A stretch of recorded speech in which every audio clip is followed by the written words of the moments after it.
Wish you could become a morning person? You know the type, up before the sun, early morning runs, first one to the office with donuts and a smile. How do they do it? Easy. With the new Galaxy Watch 8, sleep tracking and personalized insights from Samsung Health help you improve so you can wake up to a whole new you. One who, dare I say it, skips the snooze?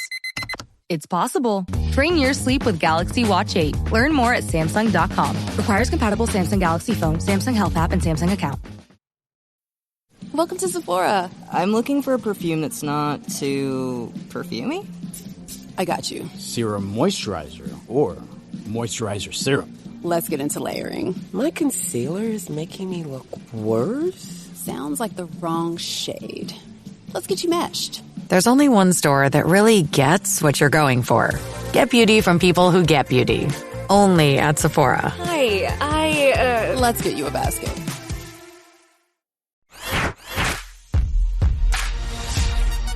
What is going on, people? Ryan Leary, William Tincup here with Work Defined. You are listening to and watching, hopefully, the BARF. William, how are you today? Ryan, I want the audience to know something, that we are in Orlando at Cornerstone Connect, and we are in hotel rooms. I thought you were going somewhere else. I thought you were going to, as you should. Tell us a story. No. I just want people to know that we are in our hotel rooms. Separate hotel rooms. And so anyhow, it's going to get dark and all that other stuff. So, I'm doing well. Good fly day. Good, man. Yeah. Can't hate. Good fly day. Maybe for you. Yeah. No, not for me, because I missed my flight. Hey, no judgment. We're in a judgment-free zone. No, we're not going to do that. Yeah. All right, so breaking news. This is the B of the BARF. This is the breaking news part. So let me pitch you a story, Ryan, that I saw that I thought was pretty interesting. Zoom's CEO wants to use AI to create digital clones that can attend meetings for you.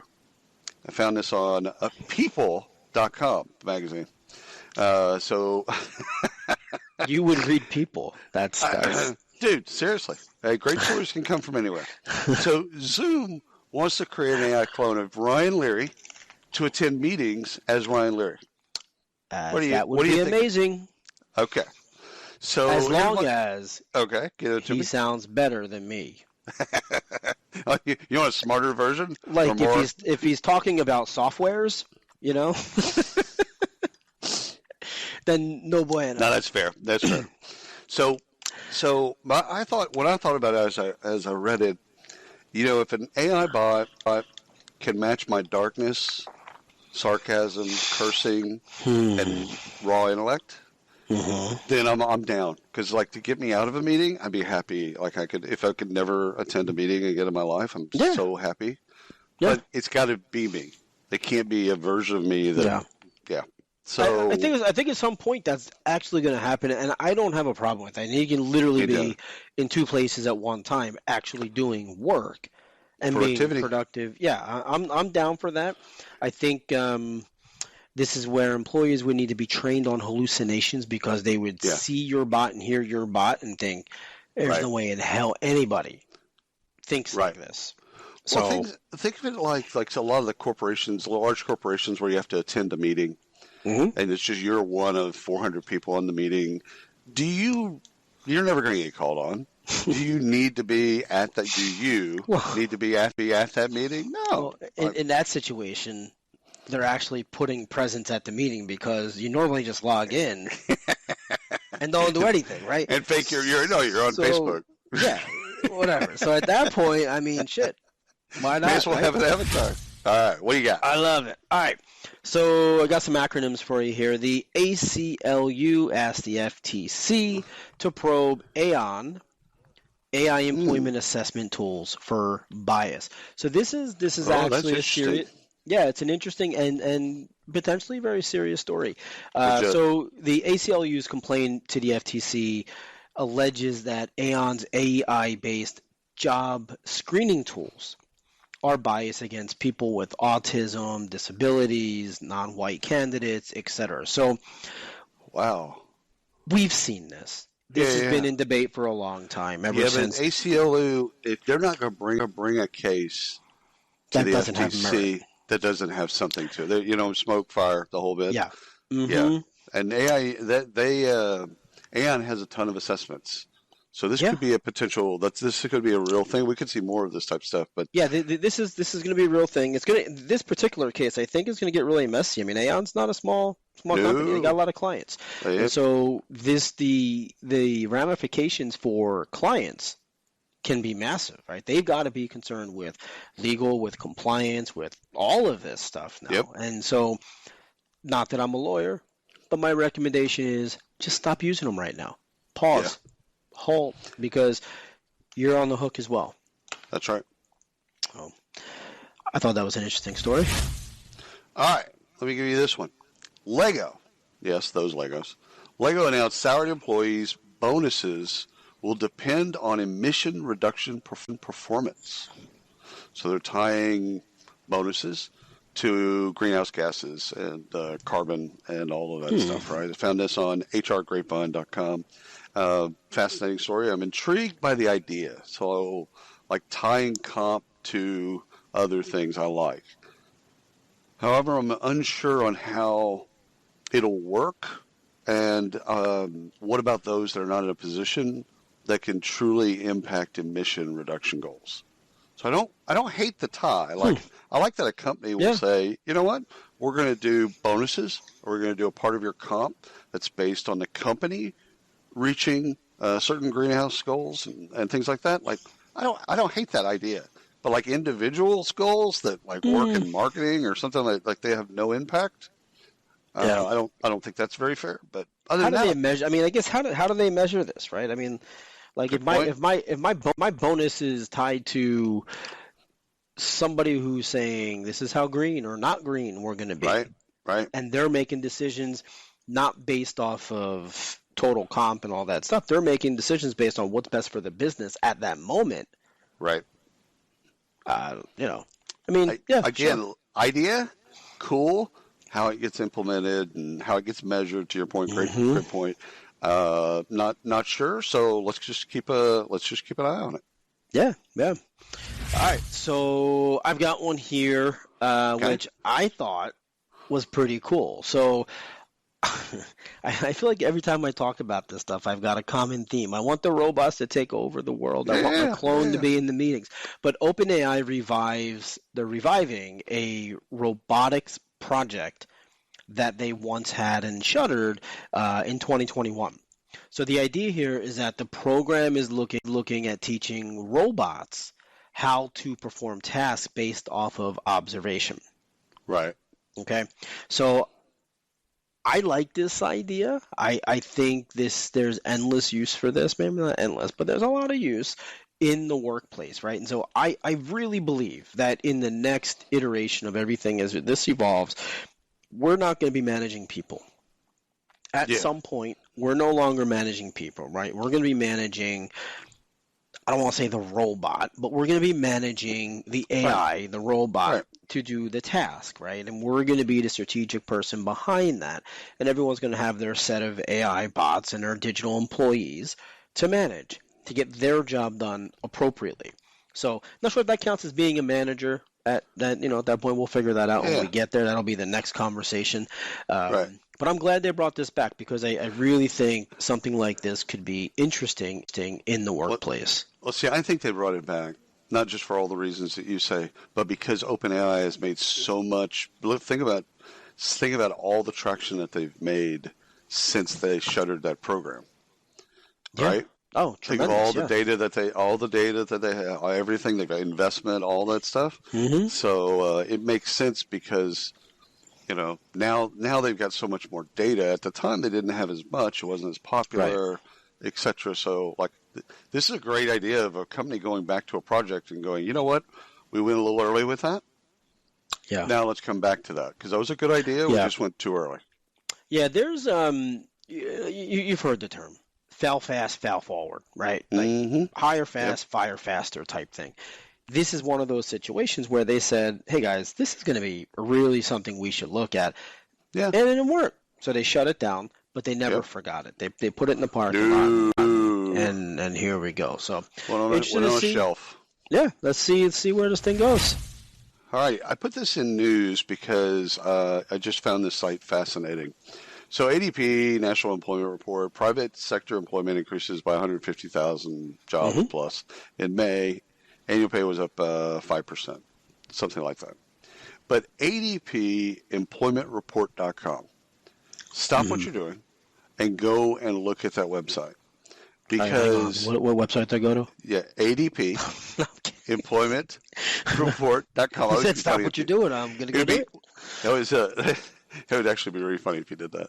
So the site itself takes all their data, and when they release new data, and then you can then look at it and then select the things that you care about. So you get the charts and graphs and increases and decreases, size of company, geography, industry. Like you can see all that stuff. So it's giving the data and then announce its bit, but then it goes in and lets the user then select the things that they care about and look at that. Like if I'm in the food and beverage industry and I'm a small business, okay, what's going on in my particular area of the world and from an employment perspective. So really cool. ADP, employmentreport.com. Boop, boop. That sounded like a legit advertisement. Do that again. I know, right? No. ADPreport.com. It's like EA Sports. It's in the name. It sounded really good, man. I'm impressed. All right. Most of my ads suck. Yeah, trust me, people. When he does an ad read, good Lord. Thank God I'm not there. It's painful. All right. Daxtra in the news again. So recently they acquired Pivot CX, right? Kudos to them and everyone involved. They just brought on Jane Seara. I hope I'm getting your name right, Jane. She's VP of Growth Marketing. So this is a good hire for me. This is not that they need my approval, but good job, guys. We just spoke with Terry. Not too long ago. We just did a podcast with Terry. So I think hiring Jane is a strategic move here, right? She comes from a long background of really good B2B and SaaS plays. She's been with companies like I think she was with like HubSpot and some of the other ones there. Cool. So she's got a really strong background in B2B and SaaS and AI, and I think she's gonna do well here with positioning these guys because they're really positioned well. I like it. And the reason I like it is Terry hires really well. This is something he did at PandoLogic. He brought in Jen Ravelli. From all the marketing stuff, and he brought in Jason Putman for all the sales stuff. He brought in these are just two masterful executives by themselves, but he builds executive teams like you want CEOs to build executive teams. He brings in big hitters. Right. So I love it. Good for them, and can't wait to meet and talk to Jane. Yeah, and if you haven't heard his podcast, if you remind me, I'll put the link down here somewhere for people to go check out because it was a fantastic episode and really get insight into his journey. Yeah. Okay, let me pitch this story to you, Ryan. Hitting snooze. This is going to be. Is this a big FU moment? No. This is going to. All right, go ahead. Just tell the story. All right, no. Hitting snooze. 50% of employees want to try Chrono Working. Now, without what's Chrono Working? Okay, that's what I wanted you to say. Chrono Working is aligning workers' hours and employees with their natural sleep rhythms. Stop it. I swear to God, I couldn't make this shit up.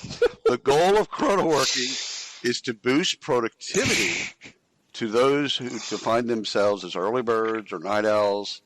And I don't hate this.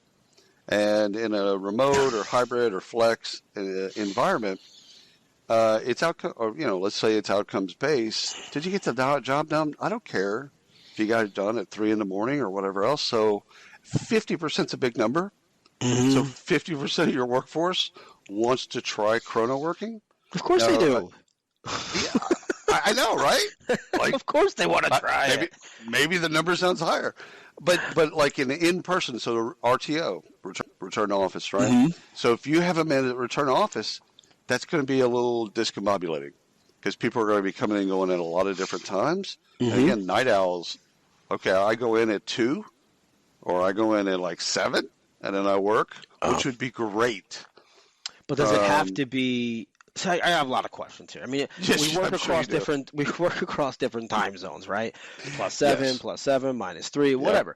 So I could see a version of this, but I could also see my daughters thinking, "Well, shit, I don't have to be to work till 1 o'clock, and I can stop working at 6 o'clock because that's when I'm tired." Again, if the job gets done, why do we care? To a point.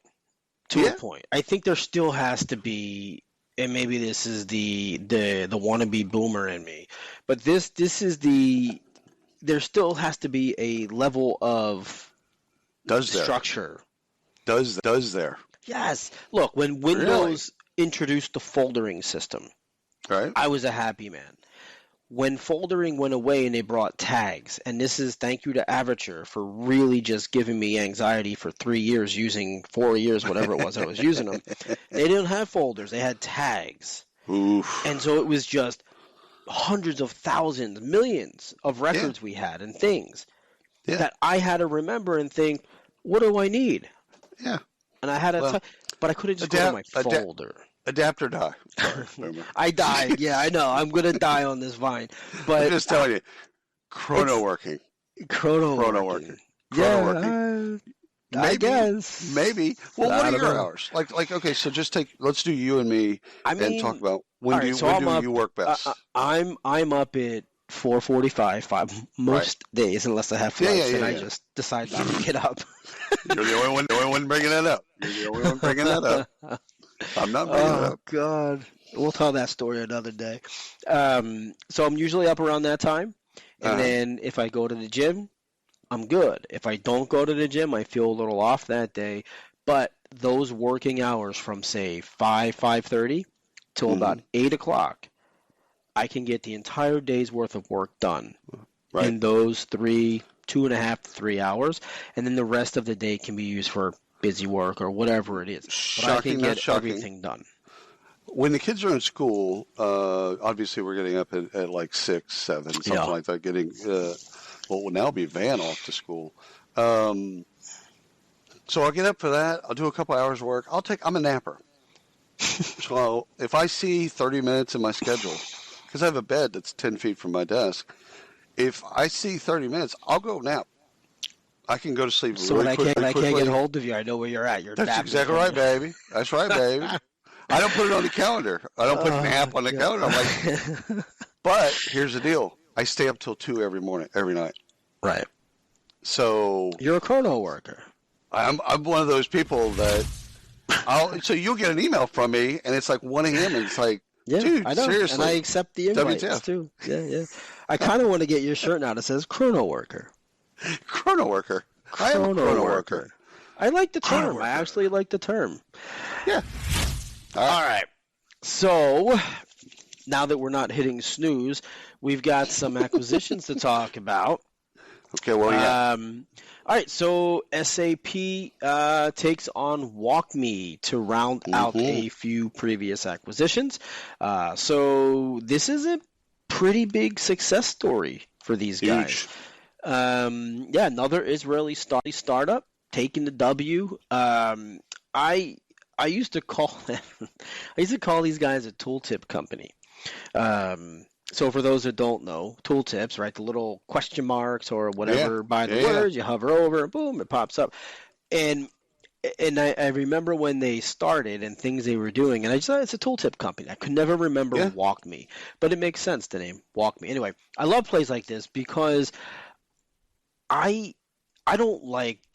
This is going to be you're going to be like, yeah, it fits you perfect. Like when I'm learning software, I don't really want to talk to a human. I want to go in and I want to tinker. I want to self-guide myself through the process, and this is what they do. So I like this play. They took a hit during COVID. They took in $300 million. They went public. They were valued at more than $2 billion. So that was a huge win at the time. So they got picked up for 1.5. So a little less, but it's a pretty big win, I think, for these guys. I think it's time for them to move on. And look, SAP, I mean, the real story here. is SAP. SAP is now going to be able to guide people through this huge mess of crap and softwares that they've and they've acquired. So it's going to create a lot of efficiency within their current client base, obviously drawing them deeper into the mix, holding them, handcuffing them into wanting more. Yeah, I think so. So again, for the audience, WalkMe is in application training. So let's say you're doing a performance management, like SuccessFactors. So you're doing a performance review, and you haven't done one in a year. It's normally you go in, and I was like, I have no idea what's going on. Where are the buttons? It actually walks you through exactly what you need to do. So I like it, and I like it for all software. So a couple things. WalkMe had a huge booth at HR Tech last year. Yeah. 40 by 40. I interviewed the CMO in December. Because they had $300 million in the bank. 100%. I interviewed the CMO in December. Good guy, great technology. Here's what I think. So the analysis part, I assume SAP and SuccessFactors will use this internally for all their products, as you just mentioned. However, I think they'll take it off the market for other players because WalkMe is used in like a lot of different software. Yeah. Not just HR tech, but like all fintech, all kinds of different software. But I think that to compete with the Oracles and the Workdays of the world, I think they're going to take this off of they took it off the table so that customers can't use it in those applications. Which if I think about that competitively, that's 1.5. Sounds like a big number. Not a big number. Not a big number. Not a big number with the contract sizes that they have at that level. It makes their technology better, even better, and it also disables their competition. I think it's a great acquisition. And by the way, if you want to read more about it, TechCrunch.com has a great article on it, and that's it. I think it's a great acquisition. Love it. Lumapps sells a majority stake to Bridgepoint, $650 million. Doesn't say exactly how much majority. It just says majority, so 51%, let's say. That's on TechCrunch as well. Lumapps is a platform for building and provisioning internal communications and apps workforces. Essentially, they're the glue that holds Google Office or Google Workspace, Microsoft 365, Workday, ServiceNow, all of these types of things together. So you use Lumapps so that you can basically use all these apps together as a company, and now they have a ton of cash. They sold off a part of their business, but they have a ton of cash. So I think they're going to use that. They're going to use that cash for acquisitions. When your investors, customers, and workers demand more from your business, make it happen with SAP. The AI-powered capabilities of SAP can help you streamline costs, connect with new suppliers, and manage payroll, even when your business is being pulled in different directions. To deliver a quality product at a fair price while paying your people what they're worth too, so your business can stay unfazed. Learn more at sap.com/uncertainty. Mint is still $15 a month for premium wireless. And if you haven't made the switch yet, here are 15 reasons why you should. 1, it's $15 a month. 2, seriously, it's $15 a month. 3, no big contracts. 4, I use it. 5, my mom uses it. Are you playing me off? That's what's happening, right? Okay, give it a try at mintmobile.com/switch. Upfront payment of $45 for 3-month plan. $15 per month equivalent required. New customer offer first 3 months only. Then full price plan options available. Taxes and fees extra. See mintmobile.com. Go Lumapps. Lumapps for the win. Okay. All right. So Kronos. Am I saying it right? Kronos? Yes, you are. They acquire a company called Imperative. Yep. So I like this, man. This is like a big cheese alert for me. This is one of those ones where at first I didn't love what they did, but I love what they do. So they're solving for what they call the purpose gap. The purpose activation is what they kind of labeled it. So what we're talking about here is how do you empower your employees? Right. By supporting their purpose. How all that works, I've got no clue. But what I can say is that this tells me that Kronos understands its customer base, right? They've listened and they understand that they want to evolve with their employees. So employees, as they get younger, right, as the older generation moves out, which I've got some data that says opposite, which is interesting, so we'll talk about that later. But as the new generation comes in, the younger generation, they want to work with purpose. Right. This is going to allow that to happen. So I like it. It's a little cheese alert, right? A little mush, but I think catering to your employees is a good thing. And if you're going to be able to leverage their potential by giving them something to work towards and a purpose, I mean, why not do it? It makes perfect sense to me. Every time I hear the word purpose, I think of porpoise. Porpoise. So I have to, So I'm thinking about dolphins all the time.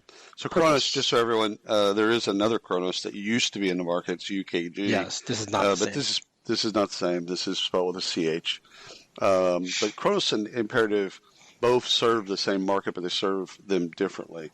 But what I like about this acquisition is, 1 + 1 = 5. They're really good for the customers of both firms because they're going to cross-sell into. Mm-hmm. So it's a complementary acquisition. Terms weren't disclosed, so that always kind of wigs me out just a little bit, but that's okay. I think it's great, as you've already said, I think it's great for both customers of both of the firms. I think it'll make a great acquisition. So I'm going to say this Cypher. It's CIPHR. That could Sounds right. Sounds right? All right. We should probably know. We don't pronounce names very well. Yeah, and again, your last name's Leary, and mine's Tin Cup, so we probably don't have a whole lot of this personal stuff going on. No, but you know who can't pronounce your name? Who? AI. Every damn time I say your I don't know. They get it when I say, when you say your name, really, it comes up as Tin Cup. That's what it comes up. I'm going to start leaving it that way. Yeah. Tin Cup. I don't hate that. I don't hate that at all. All right, so Cypher buys Shape Payroll and enhances payroll business capabilities. So this is on their website, CIPHR.com. So basically, if you think of this as Euro, I think it's UK based, but we'll just use the Euro. Euro payroll fish eats another Euro payroll fish. And the payroll companies are expensive, man. I don't know if you ever looked at buying one, but the multiplier on payroll companies is out of control. Yeah, expensive. So they must have had a good reason to buy it. But I think what they're going to do is, at least as I'm reading through the lines, in between the lines, is they're going to flip the customers. So Shape Payrolls, either they're buying their tech, and it's just a more advanced tech, and then they're going to flip all of Cypher's to the new tech. Or they're buying their customers, they're going to flip all those customers to Cypher. One or the other is basically why one payroll company would buy another. And so over time, we'll be able to get to kind of see, which is which, but it's a medium-sized fish, gobbles down another medium-sized fish. So there you go. That works. All right. So our friends at Qualtrics conducted a survey for the folks over at Slack. Okay. Good title here. Slack says workers are using AI. When I say that, what do you think? How would Slack know? All right. I'll start with the jaded dark part. How would Slack know? Well, why is Slack monitoring the shit I'm doing online? Yeah. All right. Anyhow. So the survey was conducted by Qualtrics for them. It included 10,045 full-time desk workers across 6 countries, and this was between March 6th and March 22nd of this year of 2024. Right. Excluding Slack employees and excluding Salesforce employees or their customers. Fair. Okay. So, they held roles, executive roles, and to skilled office workers. So it was kind of like through the gamut there. But they had to be using Slack. Is kind of the bit. 10,000 people using Slack. Yep. So key finding. There is urgency to integrate AI into business operations. Okay, check. We all know that. Anyway, so that's increased 7-fold since the fall. So it was 5%. Now it's over 35% from, I think it was like September, October of 23. But I'm going to read some stats to you here, so I'm going to look down. But over 2/3 of desk workers lack the AI experience or company guidelines. So that's important. Right. Company guidelines. Back to the training stuff that we talked about last week. So only 7% trust the AI outputs, but many still spend time on the low-value tasks, so tactical versus strategic. Here's why. And this is what I took from the entire survey and everything I read on it. Because they believe that leadership wants to see the output of their doing. So the lack of guidance around expectations from the company is what I think is causing this, right? But what's happening is the AI, they're bringing AI into the companies. They're pushing it through the organization. It's working. People are becoming more productive. Things are becoming more efficient. But then the employee, I'm left to say, what do I do? How do I still make a name for myself? So instead of being Ryan the strategic guide of whatever I'm doing, I'm going back in and I'm trying to disprove the AI or work alongside the AI to show that I still have value, when really leadership wants them to pull out. They just haven't set those expectations properly, and that's what this report is talking about. So do we refer to as the AI? Or is it just AI? The AI. I mean, I'm going to work with the AI. Makes it sound like it's Ralph. Yeah. The AI. Or I'm just going to work with AI. the AI. Work with AI. I don't know. I don't want to parse that. AI. If you say AI, give it a name. Yeah. Jessica. We'll work with Kevin.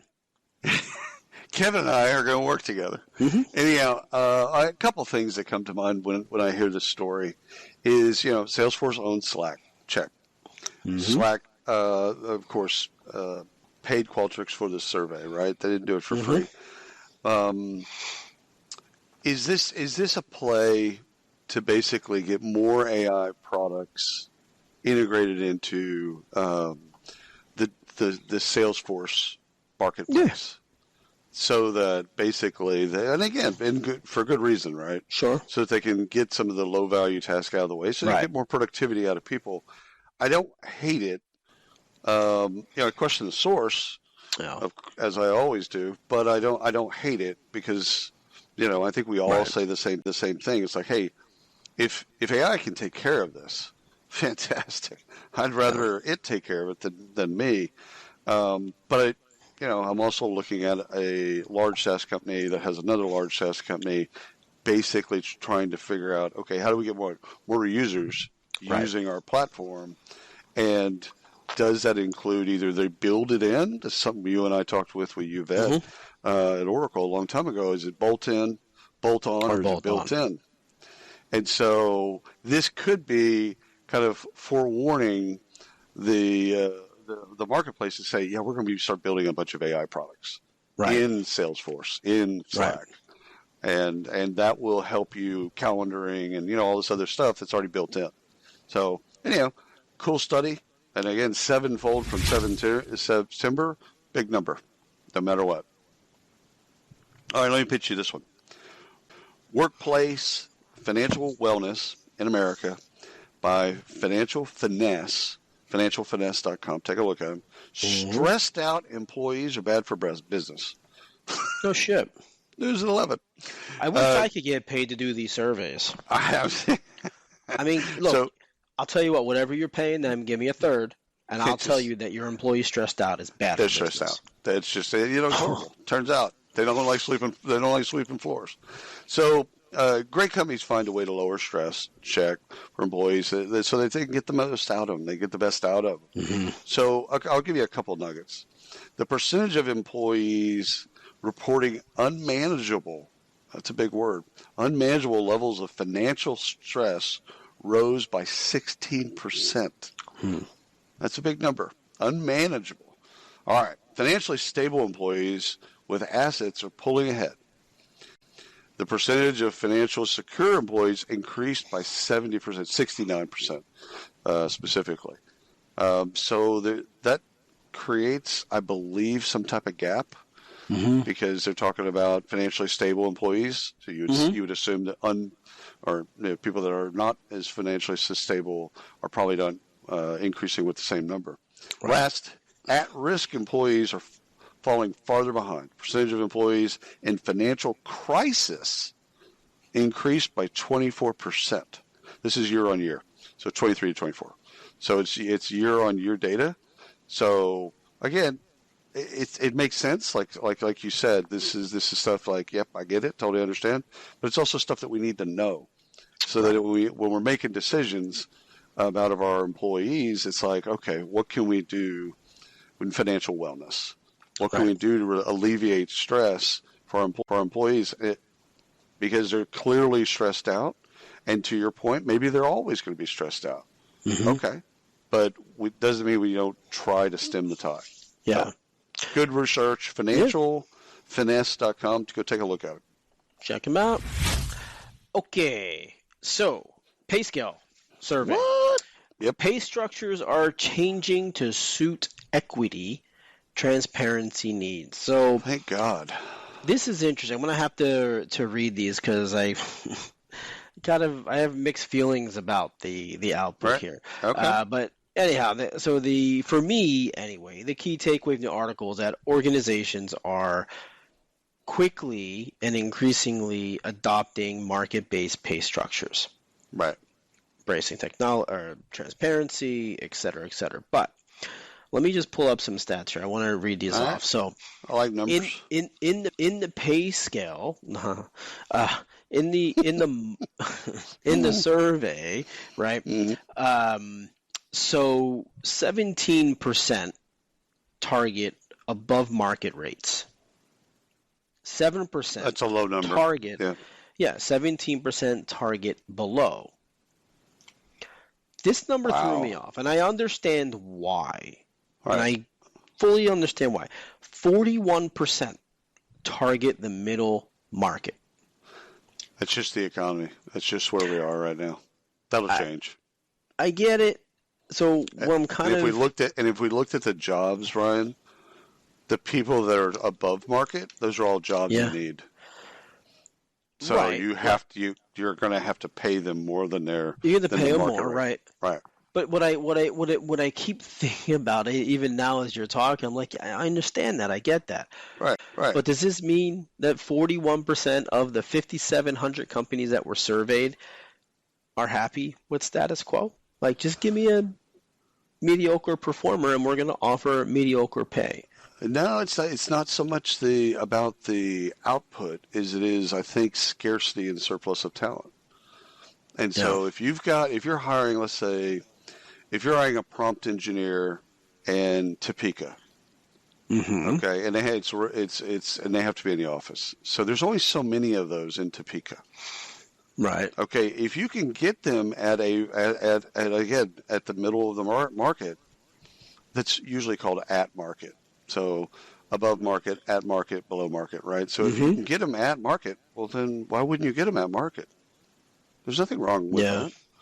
Now, if it's not a return to office thing, and you can get somebody that's clearly superior, then you go above market. Yeah. And again, that's the benefit of looking at hybrid, remote, office, etc. Because salary structures are going to differ, which is going to create more inequity over the long term, because you're going to have people in different places making different money, and it's going to be male, female, black, white, the whole bit. And again, not a good thing. So it doesn't. I get it. I get all that. I guess that's my naivete of business. It's just like pay people, like pay them more, you get better. They have to have the skills for it. And different jobs require different skills. Fully understood. It just, when I read it, and the more I read it, it's like. So let me ask you a question. Because you're a sports guy. So how much was the last contract for Bryce? I don't know, $350 million or $300 million or something like that. Okay. So is he worth it? I guess.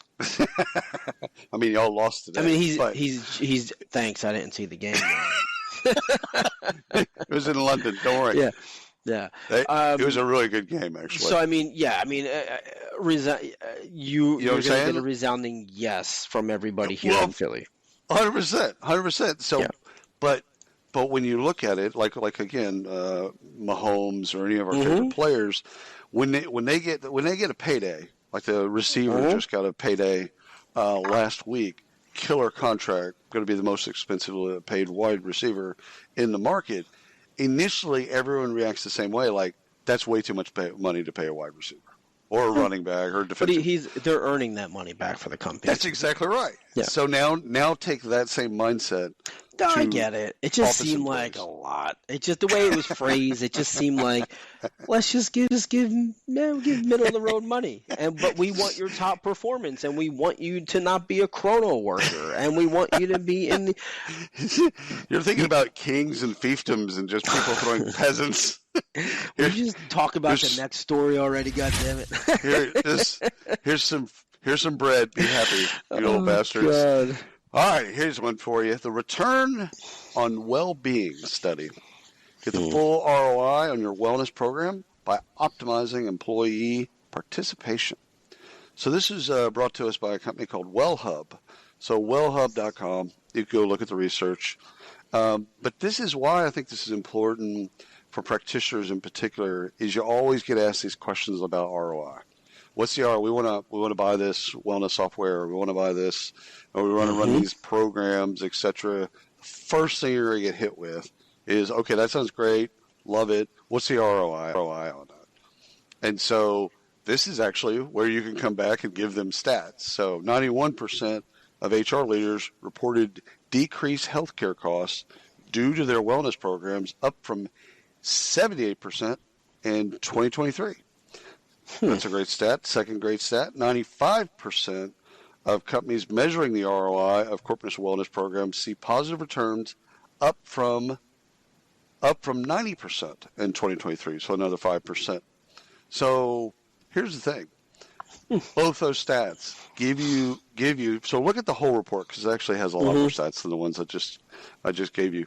But go look at the whole report. And again, this is for people that are trying to pitch either their CFO or their CHRO on why they should invest in wellness and well-being, and well-being in particular. So you got some stats that will help you with your ROI. Invest because you care. There you go. Well-being, turns out. Makes sense to me. Okay, so there was something I mentioned a little bit ago, and I completely can't remember what it was, but I said I would talk about it in a little bit about, about older workers leaving the workforce. Not so true. Lies. Not so true. Turns out the 401ks are not in a place where they can. Yeah, no shit. So the Employee Benefit Research Institute, from here on out, we're just going to call it EBRI, because that is just too long of a name. Way too long. I may be confused. It's Sunday. We're traveling. Yeah. And now I'm being told that we need to cater to older workers and not the younger ones. Not a bad thing. But everyone always says you got to recruit for the younger generation. You've got to have employee experience and candidate experience for the younger generation. I think you have to have it for everybody, but yeah. You did for everybody, but in reality, 30% of the workforce is 65 years old and over. Yeah. That's not just that was 23%. Well, think about what they got hit with. 2008. Oh, I know. I get it. They got hit with that. Then COVID. Okay, got hit there. So I think some of this is financial. I think some of this is people realizing, hey, you know what? I want to keep adding value to the company, but I want to do it differently. So instead of working 50 hours, 70 hours, whatever, I want to work 20 hours. Right. I want to work 10 hours. Put me as a part-time employee. Let me do mentoring. Right. Let me help, etc. So that, again, 30% of the workforce, almost a third of the workforce is over 60, 65. That's not a bad thing, because that's a bad thing. Institutional knowledge, and a lot of good things. But again, I think you cater to all employees. Yeah. Again, you have to cater to all. You have to cater to all of them, 100%. But can can we maybe move off the argument that it's all about the young bucks, because you still have the 30 to 50 and 55-year-olds that are in the marketplace. So let me ask you a question. So can you imagine a world where if you're applying to a job, pick your favorite, let's say it's GM, to put a face on it, General Motors for those not thinking about it. So if it asks you at the very beginning your age, you're applying to a job, and then it puts you on a path that's age appropriate. I would be okay with that as long as I can be assured that I can still have access to all of the jobs.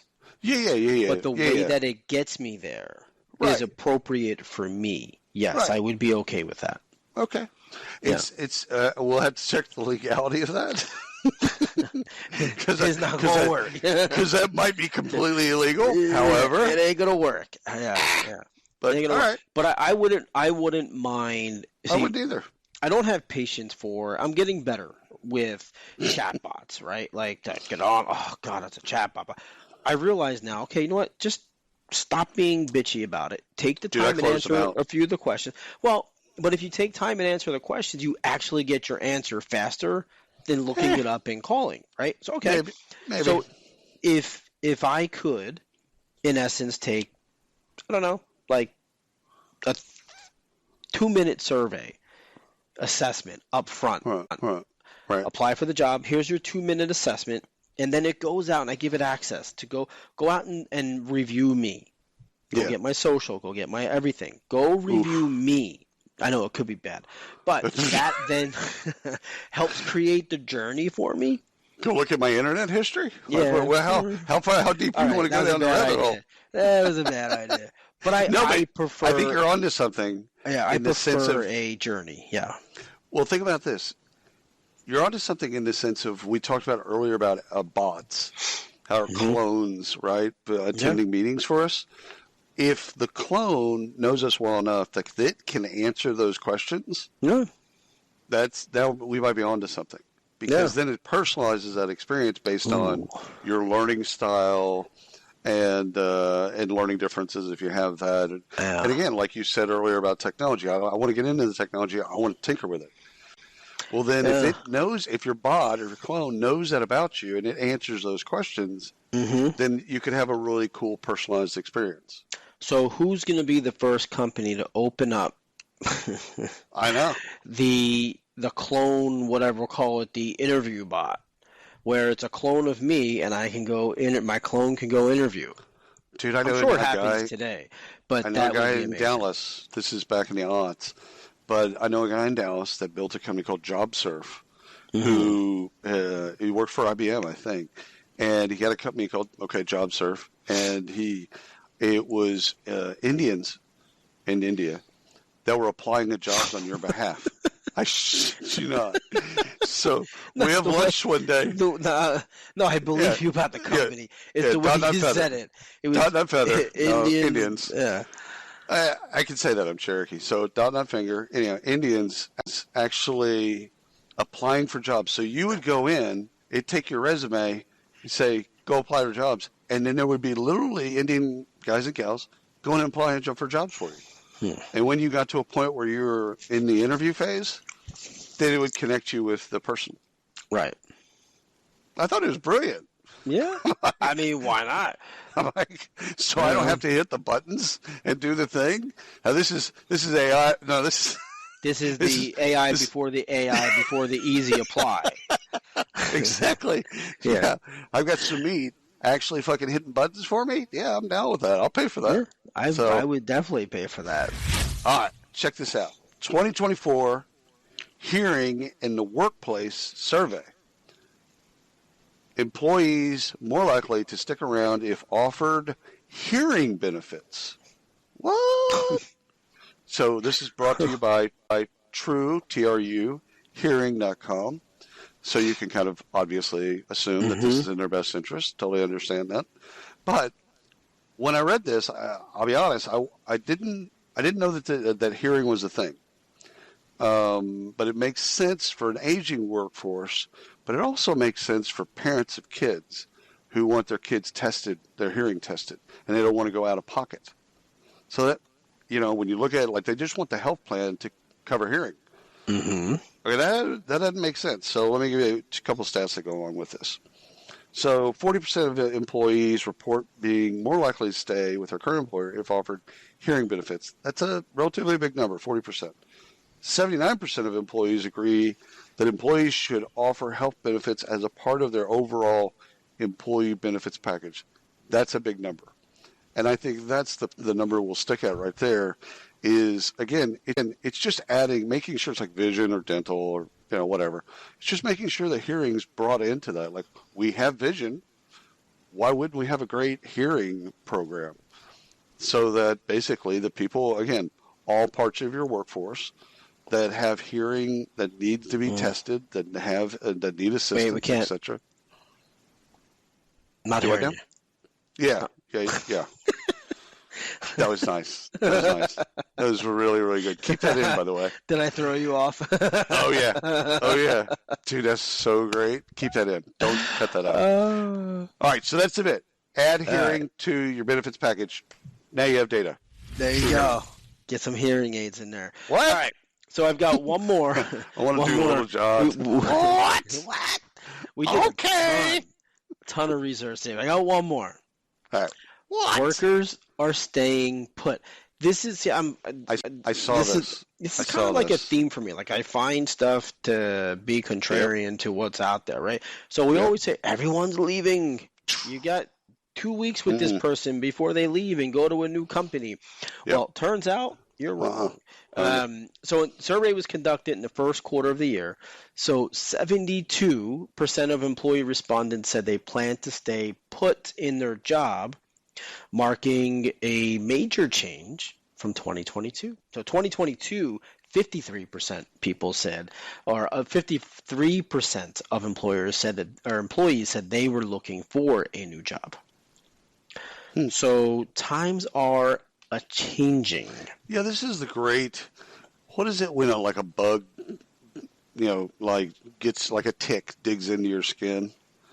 So this is. I don't know where you're going with this, but yeah. I'm all ears. I'm hearing for you. me. This is employees hunkering down and waiting for everything to kind of fly by.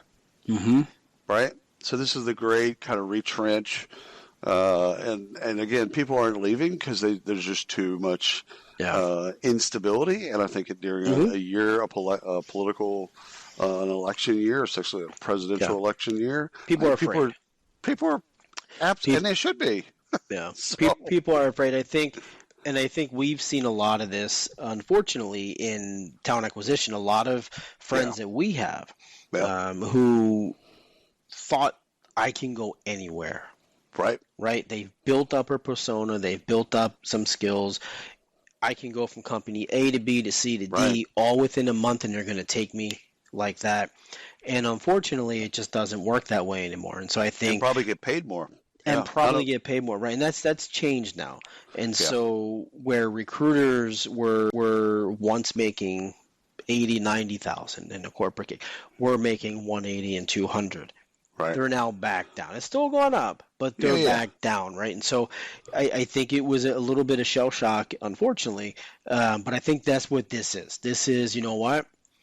I need to be safe. I've got a family of 5. I've got school coming up. We've got groceries. We got this. I know I'm going to make X amount every month. I'm happy with this. We're going to ride it out. I think we're back in that mode, and I think it'll change, of course. But the final stat there that I found to be interesting, there's a lot in there, but the final stat that I found interesting is that only 11% of the people said they were open to hearing about new opportunities. Oh, hell no. No, you listen. I always take the interview. Oh, absolutely. Always take the interview and listen. I think people are genuinely afraid. I just think they're afraid to make a change. They just don't know what's going to happen. Yeah. No, I always take the interview. Always take the call. Always take the interview, even if you have no intention of moving forward with it, just to see what you're worth. Yeah, I think it's always a positive thing. So last research, and this is brought to you by this is Visier. Visier's report. Managers know that AI tools make them more efficient. Can HR deliver? surveyed 750 people managers globally that revealed the clear finding that generative AI-powered tools can empower them to become better leaders. Tracks, right? Makes sense. Busier.com, go look at the research. So it makes sense to me. Managers know that AI and Gen AI can help, but might not know how to make it work for them. Here are just a couple cents. So AI is seen as a net positive. Addition for the flow of work, overwhelming 87% of respondents expressed excitement. Okay, so that's a big number. 87. There's an excitement around AI, Gen AI. Great. Managers express overarching desire to make better data-informed people decisions. 96% of responses agree to that. So that's fantastic. AI adoption. 64% of respondents saying that they have already used Gen AI tools to support their roles of people managers. 49% said they already used Gen AI to write performance reviews. So put that up, put that on a sticky note. 50% basically they're using AI to write performance reviews. I really want to see how that plays out. So 81% of the responses overall say that they have access to Gen AI, and time savings by AI would flow back to them. 36% saying they'd direct their energies to planning, and 36% on coaching their team. So long way. We'll deal with the performance review in just a second. But basically, net, they believe, there's 750 different people leaders, they believe that AI is a good thing and that it's going to give them their time back. Now, I question that from this perspective. How much time are they going to have to use to learn the tech so that they can get their time back? So I'm, of course, jaded, a bit cynical about these things. So I think they're going to have to use more time initially to then get the time back. So initially, right? But here's the deal: the technology is moving so fast. I don't think it's just initially, because by the time you've mastered one, there's another thing that's come out that's better. So now you got to go master a new tool, and then there's another tool. Yeah, I know, but here's the thing: a third of these people are thinking, oh, they're going to get their time back, and they're going to use it on planning, or they're going to use it on coaching. I don't think they're going to get their time back. So all this hope and optimism, I don't think that. I mean, first of all, I love it that people are optimistic. That's fantastic. I just don't think it's realistic. Yeah. I think that they're going to have to continue to learn new shit. And as they have to continue to learn new shit, they're not going to get that time for planning. They're not going to get that time for coaching. So I think they will be happy. So what do you think about it? Writing performance reviews? So, I mean, look, performance reviews. I like. I'm not gonna lie. No, you use ChatGPT, right? So do I. Yeah. So can you imagine Can you imagine using ChatGPT to write William Tincup's performance review? Look, if I could put all that stuff in there, copy paste, and it comes out and says, yes, I can. Yeah. All right. Well, yeah. Let's go on to funding. All right. We're going to blitz through the fundings. Let's go. All right. Here, some dollars were spent this last week, babies. AI for recruiters, CARV, CARV, secures $9.1 million in seed funding. That's in euros, so it's basically $10 million in the U.S. That's Silicon Canals, they're Amsterdam-based, that's why. So Berend Roth is one of the co-founders, and he's one of the co-founders, was one of the co-founders and CEO of Harbor. Mm-hmm. So don't bet against Berend. So that's kind of the bit there. They launched in March. Yep. March. Hockey stick. Yeah. So they just got $10 million in seed. So that's a huge seed round. A. B. That was only 3 months ago. Right. So these folks they're coming to market, and they're coming fast. Rocket ship. Let's get it. Okay, Andela announces a $200 million Series E. So this is led by SoftBank, and they're going to use this to enhance global remote engineering recruitment. So this is important for HR and recruiting. It supports scaling remote work, which is kind of what we all been talking about the last couple of years. So post-funding, expect innovations in global hiring, broader talent services. They've got a lot of things that they do not currently do that I think that they will do. So I think that's going to expand a bit. But your general services, I think, that you see in the hiring process that they'll just start to offer. But that's a big number. And it's a huge number. Yeah, it's a huge number. And yeah, I mean, there you go. I typically look at things that SoftBank gets involved in. They find a way. I don't know how, but they find a way to make their money back. So because that's what they do. Yeah, but I mean, they take a lot of risks, man. That's a Series E. There's a whole lot of investors that are in there by that time. When you come in at that stage, and that's usually where they come in. It's just. The cap table is whacked out. It's crazy by then. And so, okay, how are they going to get their it's not $200 million back. They want to get $1 billion back because they want at least 5x return on their money, if not more. So how are they going to get that back? And SoftBank has a way of doing it more successful than not. So good for them. Good for the customers of Andela as well. Our friends at Ashby have raised $30 million. Seriously. Sure did. So there's a note from Benji, one of their co-founders, on their website, ashbyhq.com. And he kind of just lays it all out. I really like the note from the CEO or the co-founder that basically says, here's why we took on money, here's what we're going to do with the money. And then at the end of it, he goes, now we're going to get back to work. And his authenticity kind of comes out in his emails and stuff like that. So I like that. So they've been, killing it for a couple of years now because they started in analytics and then added an ATS to analytics. Right.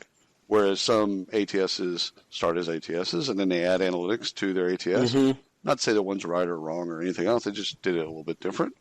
So I think they're going to continue to get pulled up market and compete more with the folks that we know and love at Greenhouse and iSIMS and JobVite and maybe even Workday. They do have a Workday practice, by the way. Ashby and I do think they're going to do well. Yeah, people love these guys. They do. They're like Loxo. In that sense that people like them. Yeah, they've built their following quietly, and I think we're going to hear a lot more of them. All righty. Let's congratulations to Ashby. Spectrum Life closes 17 million euro investment round to accelerate international growth. So Spectrum Life is it's Spectrum .life. I didn't know that there was a .life domain. Anyhow, there is. So Spectrum.life. You can go there and read a little bit more about it. They delivers clinically backed digital health, mental health, well-being solutions for organizations for their people. So I love that mental health is getting, and mental health software plays, is getting more funding. So just in general, as I look across the wire, I love when firms like this get funding because, first of all, it means that investors are going to make sure that they get their money back. And it puts the emphasis on, rightly so, it puts an emphasis on employees' well-being and mental health. Not a bad thing. So you already hit the little dollar sign. Could you hit it again real quick? Yeah, something's crazy going on. I'm going to turn my phone off, too. All right, Vibe IQ raises $6.3 million and appoints new CEO. So Vibe IQ, so go and take a look at vibeiq.com so you can kind of understand what they do. It's project collaboration software. It's not sexy. Never is, never will be. but it's critical to teams that use it daily. Yeah. So when I first read this, I'm like, first of all, they get funding, so $6.3 million, great, fantastic, and then they appoint a new CEO. I'm like, sounds like a VC wanted a different direction. Well, once you dig into it, you find out, okay, well, Brian was one of the co-founders. So they just switched out one co-founder to another co-founder. So that happens from time to time. And sometimes it's just, one person kind of ran it to a certain place. Now it's time for another person to go run with it. And so I like that because this person's been there the whole time. It's not some VC plant that comes in there and has got to kind of get things in shape. It's just another co-founder. So anyhow, go take a look at them. Vibe IQ, project collaboration software. All right. PlanCraft secures 12 million euros funding to digitalize European labor industry. You got a lot of Europeans this week. Why hate? Why hate? Money's money, baby. So PlanCraft.de. So when you go and look at this, first of all, hit the English button so that, you can read it in English and it's not in German.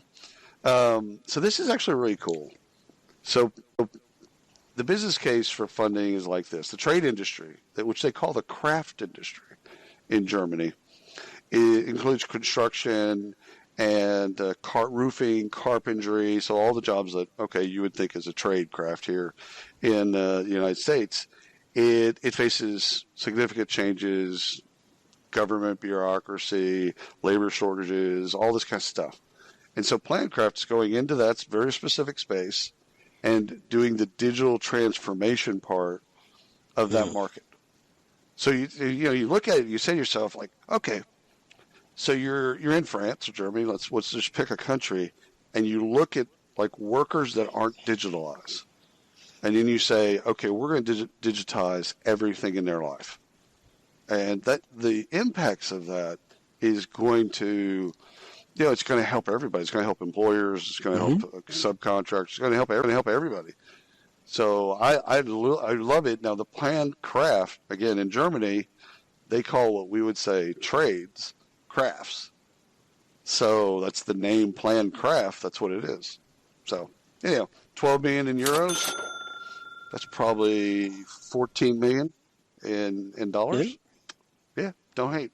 All right, Rising Team raises 8 million Series A and introduces personal AI leadership coach for building high-performance teams. So this was on innovativehumancapital.com. Go take a look at it and read. So to me, the rich get richer in the sense of this is actually something built for high performers. So it's an AI coach for high-performing teams and high-performing individuals. So now, we might hate that. However, a lot of people in HR believe that 80% of the value comes from 20% of the workforce. So then you look at your high performers, your high potentials, all of that stuff, and you say to yourself, how can we make them better? If you can make them 1% better, that actually has impact.